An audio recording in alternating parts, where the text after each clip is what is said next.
तीसरा विषय साथियों unified pension scheme, unified pension scheme UPS. आप सब जानते हैं साथियों कि सरकारी कर्मचारी देश भर में सामान्य नागरिकों की सेवा करते हैं, चाहे शिक्षक हो, स्वास्थ्य डॉक्टर्स हो, नर्सेज हो, सफाई कर्मचारी हो, पुलिस हो,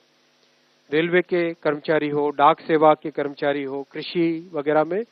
हर एक फील्ड में सरकारी कर्मचारी देश भर में सेवा करते हैं और उस सेवा से समाज की एक व्यवस्था चलती है।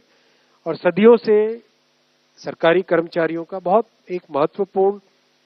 किसी भी सोसाइटी में स्थान रहा है, चाहे पास्ट देखें, आज देखें, चाहे डेवलप्ड कंट्रीज देखें, डेवलपिंग कंट्रीज देखें, सब जगह गवर्नमेंट एम्प्लॉयज का, गवर्नमेंट के एक पूरे स्ट्रक्चर की बहुत बड़ी वैल्यू रही है।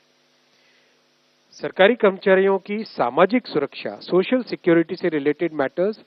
हमेशा से उठते आए और समय समय पे बहुत अच्छे निर्णय भी लिए गए।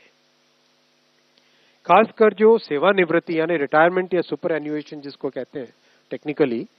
सुपर एन्युएशन के बाद में पेंशन जो मिलती है वो सामाजिक सुरक्षा का बहुत बड़ा एक महत्वपूर्ण उसका पिलर है, उसका बहुत बड़ा एक महत्वपूर्ण भाग है। देश भर में सरकारी कर्मचारियों की तरफ से हमेशा मांग आती रही कि जो एनपीएस स्कीम है उसमें सुधार किए जाए। सुधार के लिए एक कमेटी बनाई थी माननीय प्रधानमंत्री श्री नरेंद्र मोदी जी ने अप्रैल 2023 में। डॉक्टर सोमनाथन साहब जो कि आपके सामने आज कैबिनेट सेक्रेटरी डेजिग्नेट के हिसाब से बैठे हैं, आप फाइनेंस सेक्रेटरी के हिसाब से इस कमेटी के चेयरमैन थे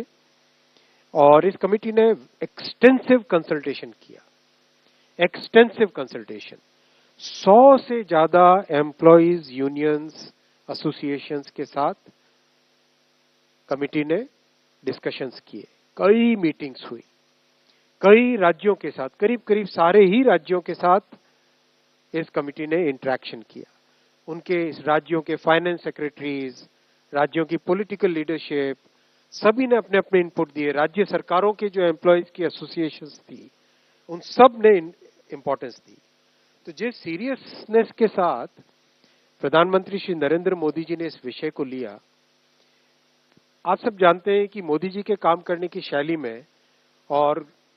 विपक्ष में एक बहुत बड़ा डिफरेंस है। विपक्ष में केवल एक मुद्दा रख देना, केवल एक घोषणा कर देना, कुछ अनाउंसमेंट्स कर देना, वो उनकी शैली है। मोदी जी की शैली है हमेशा जो मुद्दा है उसको सीरियसली लो, उसको डिटेल में समझो, उस पे जितना पॉसिबल है कंसल्टेशन करो और उस कंसल्टेशन से निकल के जो देश हित में, जनहित में और स्टेक होल्डर्स के हित में जो विषय आए उसको उस तरह से आगे रखना। इसीलिए इस कंसल्टेशन के बाद में और साथ ही साथ जो जॉइंट कंसल्टेटिव मैकेनिज्म है सेंट्रल गवर्नमेंट के एम्प्लॉयज का, JCM, उसके साथ मल्टीपल मीटिंग्स, फिर दुनिया के कई देशों में किस तरह की स्कीम्स हैं, किस तरह के सिस्टम्स है वो भी देखा।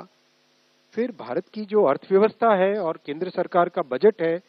उसको समझने के लिए रिजर्व बैंक ऑफ इंडिया के साथ, वर्ल्ड बैंक के साथ, सबके साथ कंसल्टेशंस हुए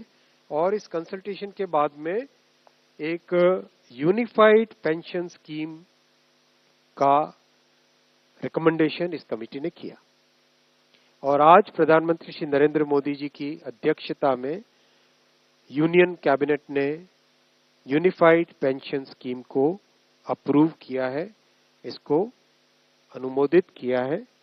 और ये स्कीम अभी आने वाले समय में लागू होगी।